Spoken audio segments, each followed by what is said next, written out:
Chers frères et sœurs en Christ, bonsoir. Que la paix et la grâce de notre Seigneur Jésus-Christ soient avec nous. Quand la vie semble être à son plus difficile et que les défis nous pressent de toutes parts, nous nous retrouvons souvent à chercher des signes de changement, des signes que Dieu est en train d'agir en coulisses. Il y a des moments dans la vie où tout paraît accablant, comme si nous étions poussés à nos limites. Mais c'est précisément dans ces moments que des percées se produisent souvent.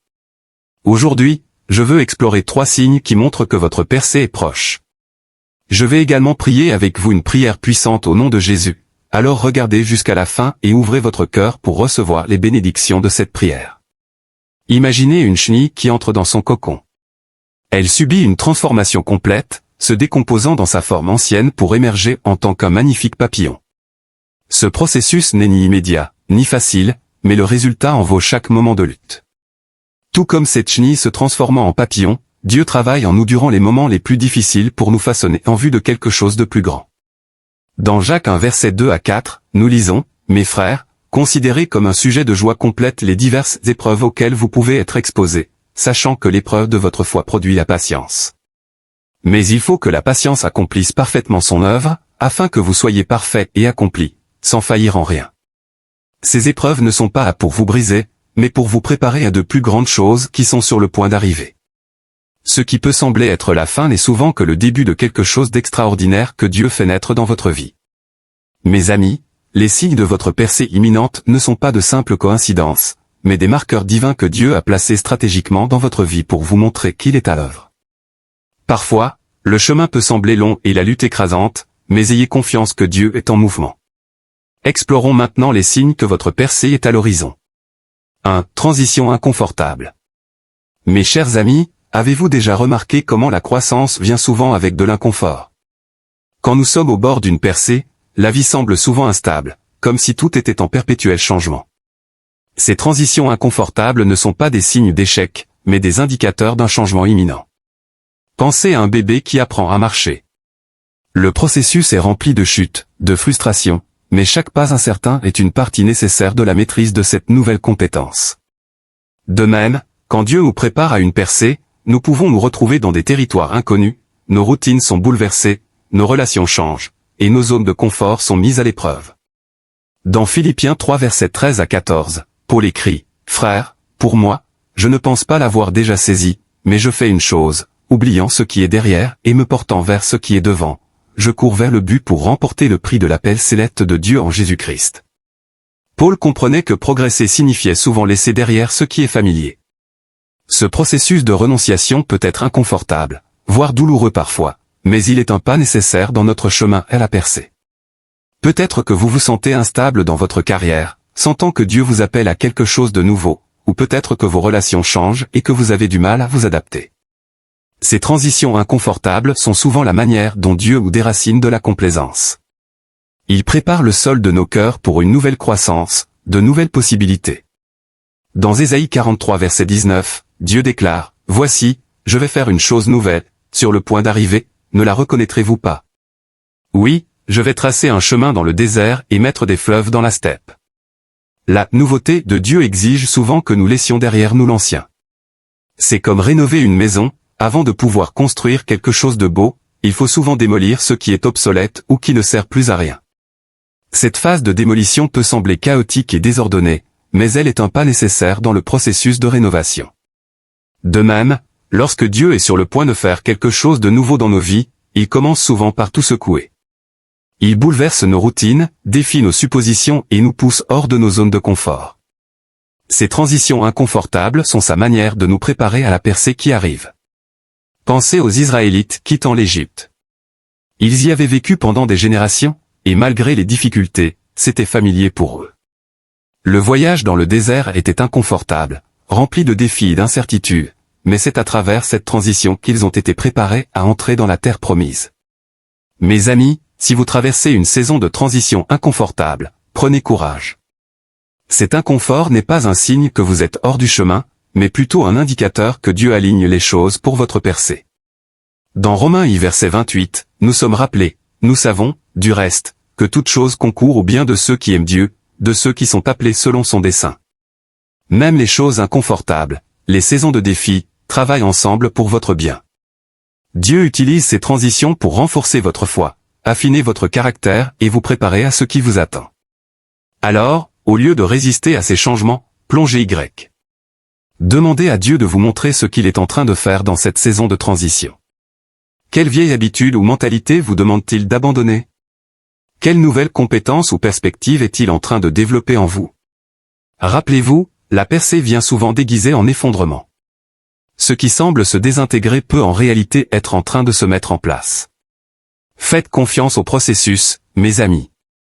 Embrassez ces transitions inconfortables comme des signes que votre percée est proche. Dieu est à l'œuvre, même quand vous ne pouvez pas le voir. Il vous prépare pour quelque chose de plus grand que vous ne pouvez l'imaginer. En avançant, souvenons-nous que ces transitions, bien qu'inconfortables, sont temporaires. Ce sont des pierres d'étape vers votre destinée, et non votre destination finale. Dans 2 Corinthiens 4 versets 17 à 18, Paul nous encourage, car nos légères afflictions du moment présent produisent pour nous, au-delà de toute mesure, un poids éternel de gloire, parce que nous regardons, non point aux choses visibles, mais à celles qui sont invisibles, car les choses visibles sont passagères, et les invisibles sont éternelles. Alors, mes chers amis, si vous vous trouvez dans une saison de transition inconfortable, réjouissez-vous. Votre percée pourrait être juste à portée de main. Je sais que cela peut sembler étrange, mais embrassez l'inconfort, car c'est dans ces moments que Dieu vous façonne. Il étend votre foi, élargit votre capacité, et vous prépare aux bénédictions qu'il a en réserve. Rappelez-vous l'histoire de Joseph dans le livre de la Genèse. Avant de devenir le second homme le plus puissant d'Égypte, il a traversé des années de transition inconfortables, vendu en esclavage par ses frères, faussement accusé et emprisonné.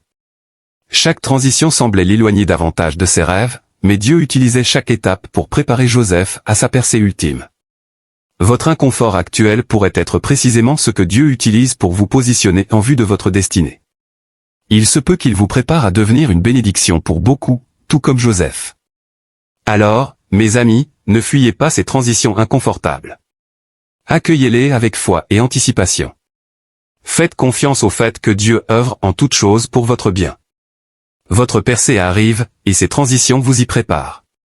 Restez ferme dans votre foi, persévérez dans vos prières, et soyez ouverts à la direction de Dieu, car c'est souvent dans nos moments les plus inconfortables que Dieu fait son plus grand travail en nous. Votre percée est proche, mes amis. Embrassez le chemin, car la destination en vaudra la peine. 2. Opposition implacable.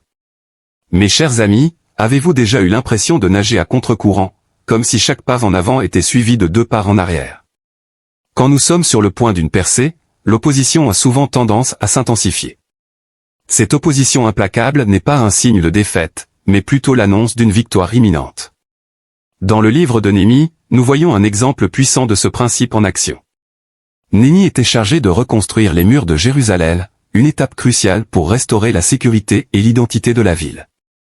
Mais à mesure qu'il progressait, lui et son équipe faisaient face à une opposition croissante de la part de leurs ennemis. Dans Néhémie 4 verset 8, nous lisons, « Ils se liguèrent tous ensemble pour venir attaquer Jérusalem et lui causer du dommage. » Les attaques de l'ennemi devenaient plus fréquentes et plus intenses à mesure que le travail s'approchait de son accomplissement. C'est souvent ainsi que cela fonctionne dans nos vies aussi. Quand nous sommes proches de notre percée, l'opposition semble se multiplier. Peut-être avez-vous vécu cela dans votre propre vie. Peut-être que vous poursuivez un rêve donné par Dieu, et soudainement, des obstacles surgissent de toutes parts. Ou bien vous travaillez à surmonter une vieille habitude, et les tentations deviennent plus fortes que jamais. Cette opposition implacable peut être décourageante, voire accablante à certains moments, mais mes amis, je veux que vous compreniez ceci pour ce que c'est vraiment, un signe que votre percée est proche. Dans 1 Pierre 4 versets 12 à 13, nous sommes encouragés, bien-aimés, ne soyez pas surpris de la fournaise qui est au milieu de vous pour vous éprouver, comme s'il vous arrivait quelque chose d'étrange.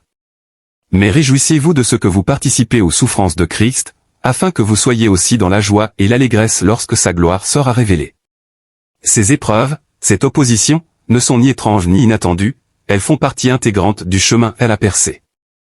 Pensez à une fusée qui se lance dans l'espace. Lorsqu'elle approche de l'atmosphère terrestre, elle rencontre sa plus grande résistance. Les forces qui s'opposent à elle sont à leur apogée juste avant qu'elle ne perce l'atmosphère pour entrer dans l'immensité de l'espace. Votre vie est un peu comme cette fusée. L'opposition que vous affrontez est un signe que vous êtes sur le point de percer vers un nouveau domaine de possibilités. Dans le livre de Daniel, nous voyons un autre exemple de cette intensification de l'opposition juste avant une percée. Alors que Daniel priait fidèlement pour son peuple, il a été confronté à une intensification de la guerre spirituelle. Dans Daniel 10 versets 12 à 13, un ange lui dit, « Ne crains point, Daniel, car dès le premier jour où tu as eu à cœur de comprendre et de t'humilier devant ton Dieu, tes paroles ont été entendues, et c'est à cause de tes paroles que je suis venu. Mais le chef du royaume de Perse m'a résisté pendant 21 jours, mais voici, Michaël, l'un des principaux chefs, est venu à mon aide, et je suis demeuré là auprès des rois de Perse. » Les prières de Daniel ont été entendues dès le premier jour, mais la percée a été retardée en raison d'une opposition spirituelle. Cela nous enseigne une leçon importante, parfois, le retard n'est pas un refus. L'opposition que vous rencontrez ne signifie pas que Dieu n'est pas en train d'agir. Souvent, cela signifie qu'il est en train de travailler, et l'ennemi tente de bloquer ce que Dieu est en train de faire. Alors, mes amis, comment devons-nous répondre à cette opposition implacable? Premièrement, nous devons rester fermes dans notre foi. Dans Éphésiens 6 verset 13, Paul nous exhorte, « C'est pourquoi, prenez toutes les armes de Dieu, afin de pouvoir résister dans le mauvais jour, et tenir ferme après avoir tout surmonté. » Rester ferme ne signifie pas toujours contre-attaquer, parfois cela signifie simplement ne pas abandonner, ne pas renoncer à ce que Dieu vous a appelé à faire. Deuxièmement, nous devons nous rappeler que cette opposition est temporaire. Jacques 4 verset 7 nous dit, « Soumettez-vous donc à Dieu, résistez au diable, et il fuira loin de vous. » L'opposition peut être intense, mais elle ne peut durer éternellement. Votre percée est en route. Troisièmement, nous devons garder les yeux fixés sur Jésus. Hébreux 12 verset 2 nous encourage, ayant les regards sur Jésus, le chef et le consommateur de la foi, qui, en vue de la joie qui lui était réservée, a souffert la croix, méprisé l'ignominie, et s'est assis à la droite du trône de Dieu. Jésus a enduré une opposition inimaginable pour la joie qui l'attendait. Nous aussi, nous pouvons endurer en sachant que la joie nous attend de l'autre côté de notre percée. Mes chers amis, si vous faites face à une opposition implacable aujourd'hui, prenez courage. Ce n'est pas un signe de votre défaite, mais l'annonce de votre victoire imminente. Dieu est avec vous dans cette bataille, il ne vous a pas abandonné pour faire face seul à cette opposition. Dans Ésaïe 41 verset 10, il promet, « Ne crains rien, car je suis avec toi, ne promène pas des regards inquiets, car je suis ton Dieu, je te fortifie, je viens à ton secours, je te soutiens de ma droite triomphante. » Alors, tenez ferme, gardez votre foi, et continuez à avancer. Votre percée est juste au coin de la rue. L'opposition peut être féroce, mais votre Dieu est plus puissant. Celui qui a commencé une bonne œuvre en vous sera fidèle pour l'accomplir. Votre opposition implacable est sur le point de céder le passage à une percée irrésistible. Continuez à croire, à prier et à avancer. Votre moment de percée est proche, mes amis. L'opposition que vous affrontez aujourd'hui vous prépare à la victoire que vous célébrerez demain. Tenez ferme, car votre percée arrive. 3. Encouragement divin. Mes chers amis, alors que nous traversons des transitions inconfortables et faisons face à une opposition implacable, Dieu ne nous laisse pas sans espoir. En fait, c'est souvent dans ces moments difficiles que nous expérimentons le troisième signe d'une percée imminente, l'encouragement divin. Cet encouragement peut prendre plusieurs formes, une parole opportune d'un ami, un verset qui résonne soudainement en vous, ou une paix inexpliquée au milieu de la tempête. Dans 1 Samuel 30 verset 6, nous voyons un puissant exemple de cet encouragement divin. David fut dans une grande détresse, car le peuple parlait de le lapider, parce que tout avait de l'amertume dans l'âme, chacun à cause de ses fils et de ses filles. Mais David reprit courage en s'appuyant sur l'Éternel, son Dieu. Face à l'un des moments les plus sombres de sa vie, David a trouvé force et encouragement en Dieu. Cet encouragement divin a marqué un tournant, menant à une grande victoire et à la récupération de tout ce qui avait été perdu. Peut-être avez-vous vécu quelque chose de similaire dans votre propre vie, un moment où tout semblait perdu, mais où Dieu vous a offert un murmure d'espoir, une lueur de lumière dans l'obscurité. Ces moments d'encouragement divin ne sont pas anodins. Ils sont des mouvements stratégiques de Dieu pour vous préparer à votre percée. Il vous apporte un encouragement divin pour vous préparer à ce qui vous attend. Un autre bel exemple d'encouragement divin se trouve dans le livre des Actes. Paul, confronté à un procès et incertain de son sort, reçoit un encouragement directement du Seigneur. Dans Actes 23 verset 11, nous lisons, « La nuit suivante, le Seigneur apparut à Paul et lui dit, « Courage. De même que tu as rendu témoignage de moi à Jérusalem, il faut aussi que tu rendes témoignage à Rome. » Cet encouragement divin est venu à un moment crucial, assurant à Paul que Dieu avait un plan et le fortifiant pour le voyage à venir. De la même manière, l'encouragement que vous recevez n'a pas pour seul but de vous faire vous sentir mieux, il vous prépare pour la prochaine étape de votre voyage, pour la percée qui arrive. Alors, comment pouvons-nous reconnaître et recevoir cet encouragement divin? Premièrement, nous devons rester connectés à Dieu par la prière et sa parole. Psaume 119 verset 50 dit, « C'est ma consolation dans ma misère, ta promesse me rend la vie. » La parole de Dieu est une source constante d'encouragement, toujours disponible pour nous. Deuxièmement, nous devons rester ouverts et attentifs à la voix de Dieu. Dans Ésaïe 30 verset 21, il est écrit, « Tes oreilles entendront derrière toi cette parole, voici le chemin, marchez Y. » Peu importe que vous alliez à droite ou à gauche. Dieu nous parle, nous encourage, nous guide vers notre percée. Nous devons affiner notre écoute pour entendre sa voix. Troisièmement, nous devons nous entourer de croyants. Souvent, Dieu utilise nos frères et sœurs en Christ pour nous transmettre des encouragements. Mes chers amis, si vous recevez des encouragements divins au milieu de vos défis, réjouissez-vous. Cela est souvent un signe que votre percée est proche. Dieu vous fortifie et vous prépare pour ce qui vous attend. Dans Philippiens 1 verset 6, Paul nous rappelle, « Je suis persuadé que celui qui a commencé en vous cette bonne œuvre la rendra parfaite pour le jour de Jésus-Christ. » L'encouragement divin que vous recevez est la preuve que Dieu est toujours à l'œuvre dans votre vie. Il ne vous a pas oublié, il n'a pas abandonné son plan pour vous. Votre percée arrive, alors tenez ferme à chaque parole d'encouragement, chérissez chaque moment de réconfort divin. Ce ne sont pas de simples instants passagers, ils sont des signes pointant vers votre percée à venir. Restez ferme dans la foi, mes amis. Votre saison d'encouragement divin est ici et votre percée est proche. Dieu est avec vous, il est pour vous, et il vous conduit vers la victoire. Votre percée arrive. Croyez-le, recevez-le, et marchez dans l'encouragement que Dieu vous procure. Votre temps de percée est proche. Maintenant, à tous ceux qui entendent ma voix, allons vers le Seigneur en prière. Je veux que vous priez avec moi, ou écoutiez cette prière dans la foi, afin de recevoir toutes les bénédictions de cette prière. Prions notre Dieu gracieux et aimant. Père céleste, je viens devant toi avec louange et adoration, reconnaissant que tu es l'alpha et l'oméga, le commencement et la fin. Tu es le Dieu qui siège dans les cieux, et pourtant, tu prends soin de chaque détail de ma vie. Tu es puissant et fort, et ta main n'est pas trop courte pour sauver. Tu es le Dieu des percées, celui qui ouvre un chemin là où il n'y en a pas. Tu as ouvert la mer, tu renverses les forteresses et tu ressuscites les morts. Il n'y a personne comme toi, Seigneur, car tu es digne de toute louange, de tout honneur et de toute gloire.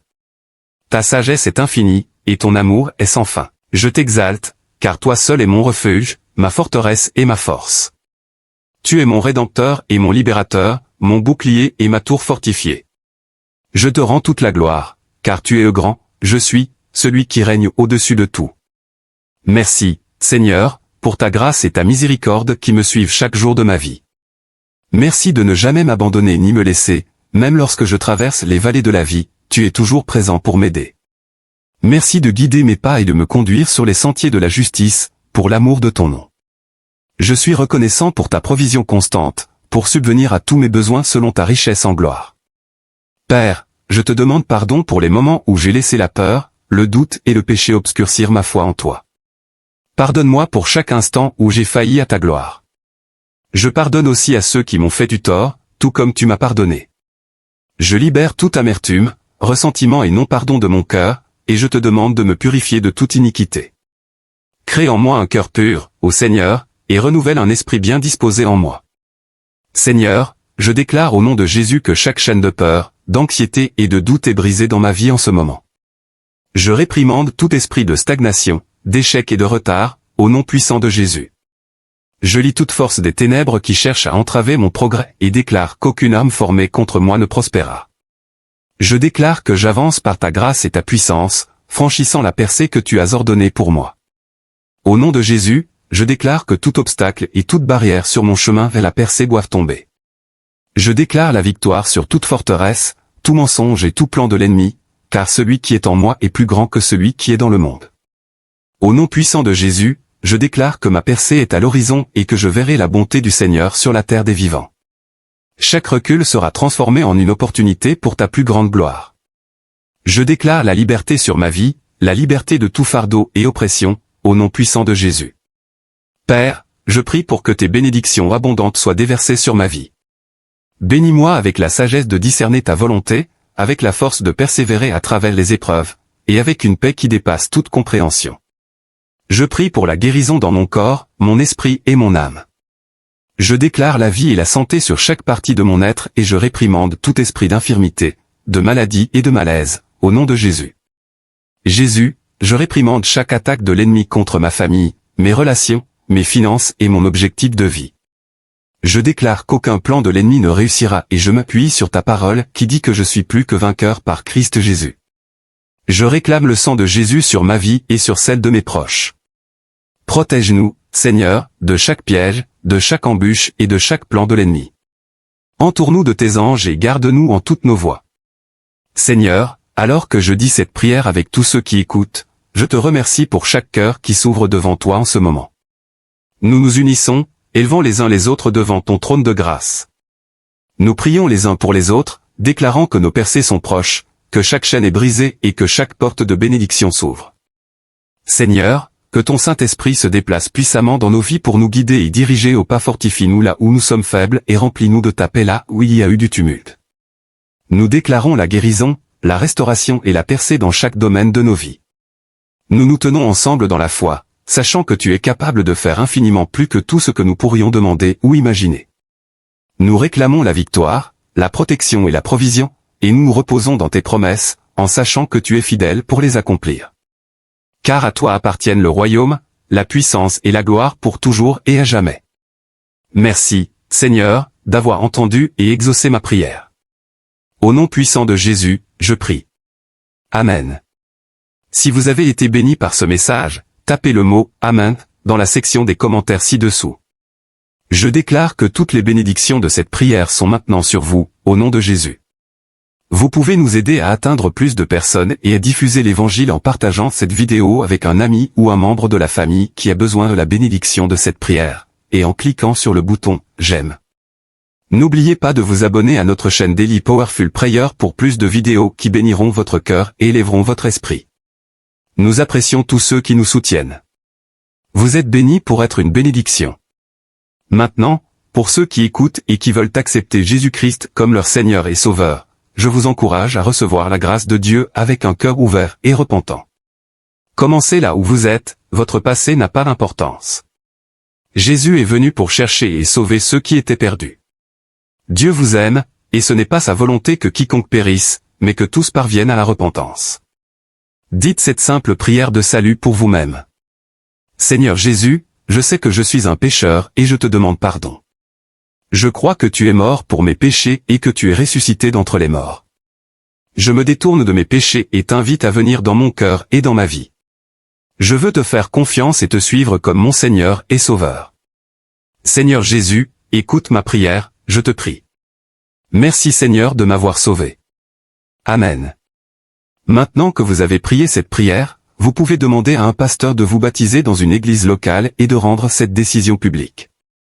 Le baptême est un symbole de cette décision de suivre Jésus. Ensuite, je vous encourage à avoir une communion avec d'autres croyants pour en apprendre davantage sur votre nouvelle vie et pour mieux connaître Dieu. N'hésitez pas à laisser vos demandes de prière dans la section des commentaires afin que nous puissions les présenter à Dieu pour vos bénédictions et votre victoire. Nous invitons également d'autres croyants sur la plateforme YouTube et dans le monde entier à se joindre à nous et à commencer à prier pour vous dès maintenant. Sachez que même si vous ne voyez pas de réponse à votre demande de prière, cela ne signifie pas que vous n'avez pas été prié pour. Soyez assurés que nous élevons activement chaque demande à Dieu, en accord avec sa volonté. Nous croyons au pouvoir de la prière pour apporter réconfort, guérison et direction, conformément au plan parfait de Dieu. À Dieu soit toute la gloire. Que la grâce et la paix de notre Seigneur Jésus-Christ soient avec vous tous.